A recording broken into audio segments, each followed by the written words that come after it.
Barakatah Yahweh, Barakatah Yahweh, Barakatah Yahweh, Barakatah Yahweh, Barakatah Yahweh, Barakatah Yahweh, Barakatah Yahweh, Barakatah Yahweh. Lord, praise to Yahweh, Bashim, Yahweh, Bashim, Kakadash. The Mount of the Apostles, Great Millstone, Side Station, Allah, Akima, Aqua, pushing the truth. Y'all Kanaan coming in, hastening the day. And, you know, everything is being revealed.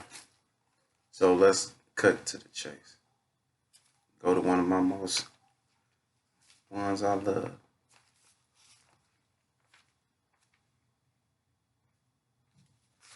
Let's get that Habakkuk. Habakkuk. This is Habakkuk 2:1. I will stand upon my watch and set me upon the tower, and I will watch to see what he will say unto me, and what I shall answer when I am reproved. And the Lord answered me and said, write the vision and make it plain upon the table, that he may run that may read of it. For the vision is yet for a appointed time, but yet at the end it shall speak and not lie. Though it tarry, wait for it, because it shall surely come, it will not tarry. Behold, his soul which is lifted up is not upright in him, but the just shall live by faith. Now, there's a lot compacted in that scripture, which Yahweh Shah is saying that those who believe in him, watch, don't make haste. Make it plain upon table, because those who have an understanding of the breakdown gonna get it. And wait for it, because it's gonna come, it's gonna tarry, but at the end, which we are in, it's speaking. So what I'm talking about, I got two videos, and before I start, I want to use the Fair Act disclaimer, copyright disclaimer, Fair Act of 1976, Section 107, where I have the constitutional right to use the material you will be seeing, which is two videos, which is Rise of the Digital Currency Economics, and the Pentagon wants to inject microchip in your body, which is nothing but just a news article. But the video that we'll be showing, I will say again, this is a copyright disclaimer, Act of 1976, Section 107, where I have the right to criticize, comment, news report, teaching, scholarship, educational resources. And I'm going to use the Rise of the Digital Currency Economic first, because it's all roads lead to Rome, which is a prelude of the Maxine, which is getting you ready for what? The RFID chip. So let's do the Pentagon one first, because y'all know about that already. Pentagon wants to inject microchip in your body to detect COVID without any symptoms. For COVID-19 test. Okay. So a lot of y'all know about this stuff. Y'all who don't, go get it. Circulating all through the apostles. That's where I got it from. But it say Pentagon scientists have created a microchip which they want to inject in your body to detect coronavirus in your body even before you show any symptoms. They have also created a filter to extract the virus from your blood. It say the microchip and filter we created by a team of scientists working with the Pentagon sensitive, unlike Pentagon Laboratory and DARPA. And you see who a part of it. DARPA. Right there, see that? And that's why DARPA got one of the oldest Masonic symbols there is, the all-seeing eye, and so do Kenosha, Wisconsin. They observed the virus injected more than 1,000 people on board the USS Theodore Roosevelt and had deployed a microchip to detect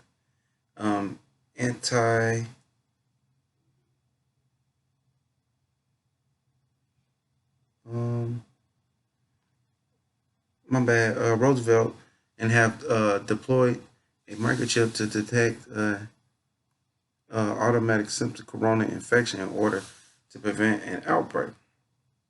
So there it is. So all they need now, they got the stage set up. Dr. Hepburn showed us a few current projects. Some sound like they're from an episode of Star Trek. Consider a ship like the USS Theodore Roosevelt, hobbled last year when 1,271 crew members tested positive for the coronavirus. What if everyone on board had their health monitored with this subdermal implant, now in late-stage testing? It's not some dreaded government microchip to track your every move, but a tissue-like gel engineered to continuously test your blood. It's a sensor. This tiny green thing in there? That tiny green thing in there, you put it underneath your skin, and what that tells you is that there are chemical reactions going on inside the body, and that signal means you're going to have symptoms tomorrow. Wow. There's an actual transmitter in that? Yeah, it's like a check engine light. Check this sailor out before he infects other people. That's right. Sailors would get the signal, then self-administer a blood draw and test themselves on site. Look at that. We can have that information in 3 to 5 minutes. As you truncate that time, as you diagnose and treat, what you do is you stop the infection in its tracks. And for those of y'all who can be self-sufficient yourself and get around the health and the CDC and so forth and all of that, they got the second setup. So let me get this.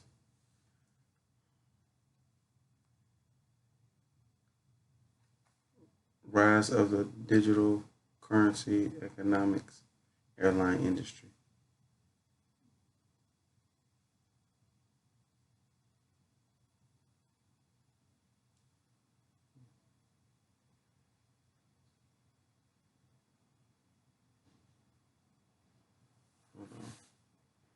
Damn, I should have wrote more down on that.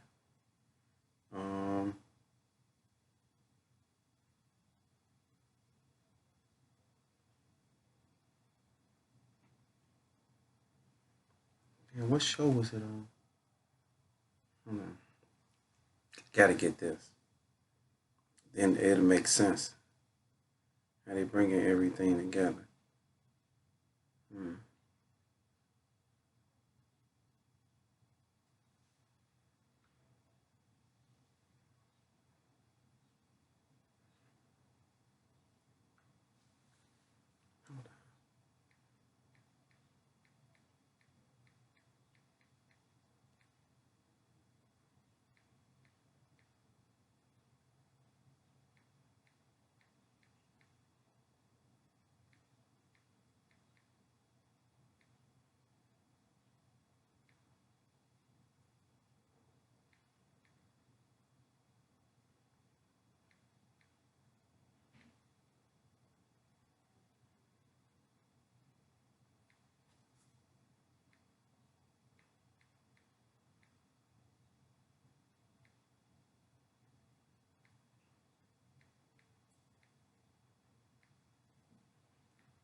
Okay, here it is. It's on Boom and Bust.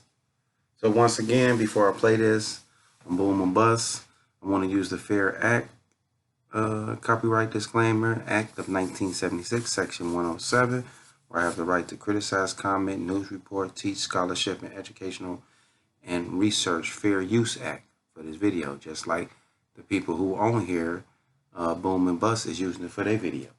So by saying all that is to say, we're going to go from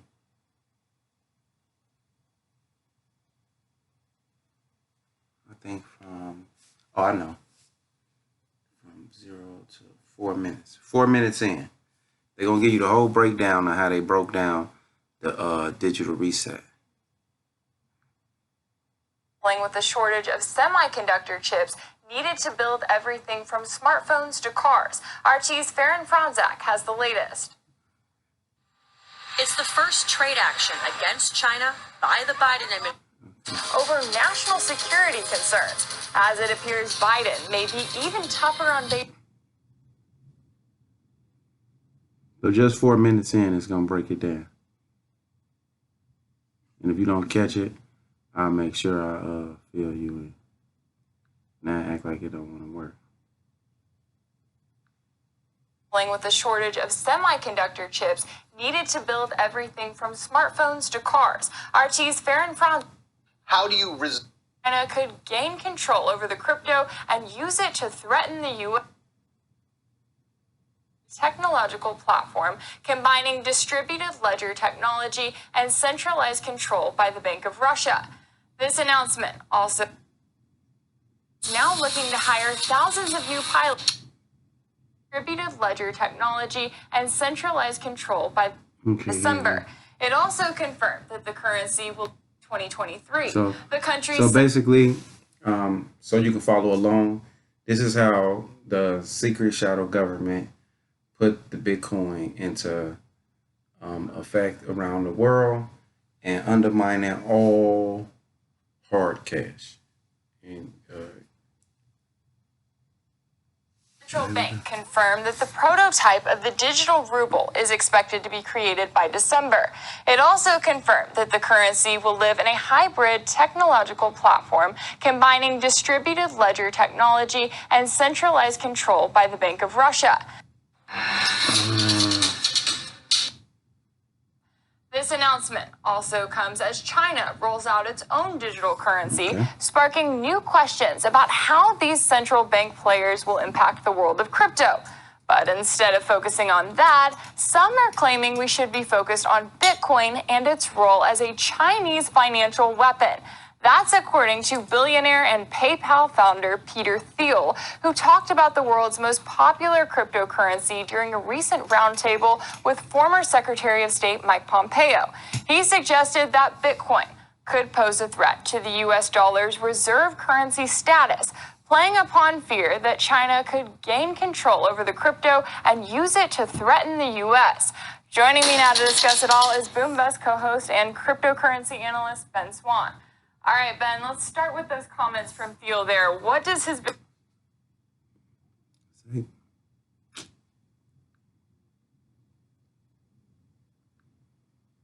biggest concern seem to be? Well, his biggest concern, and by the way, when you're sitting at a round table with former Secretary of State Mike Pompeo, I'm already going to be highly suspicious of what you're about to say. But his idea here is that Bitcoin could become the weapon of China, a financial weapon to be used against the West, essentially unhinging the US dollar as the world's reserve currency. Look, is that true? Partially true. Let's break it down this way. Will Bitcoin replace the US dollar as the world's reserve currency? Quite possibly it will, yes. But I don't think it's so much that it's going to replace it as a reserve currency. What I think is much more likely to happen is that ultimately Bitcoin kind of becomes the currency through which other currencies are resolved. So for instance, and we're going to talk more about these other countries in a minute, but China's working on their digital currency. Russia is going to have their digital currency. Venezuela has theirs.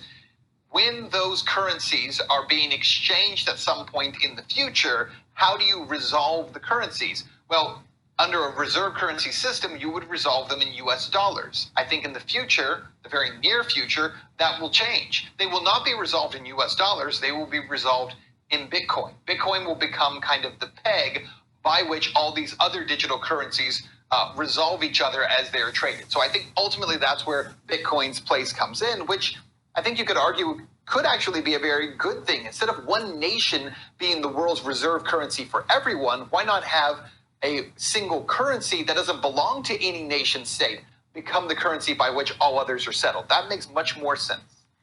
So there you go.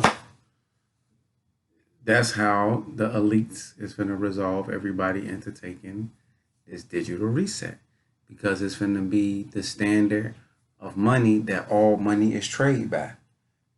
And that's why the Maxine vaccine and that Pentagon microchip or the antibodies and so forth and the test you. And this is happening at the same time. And with that, shalom.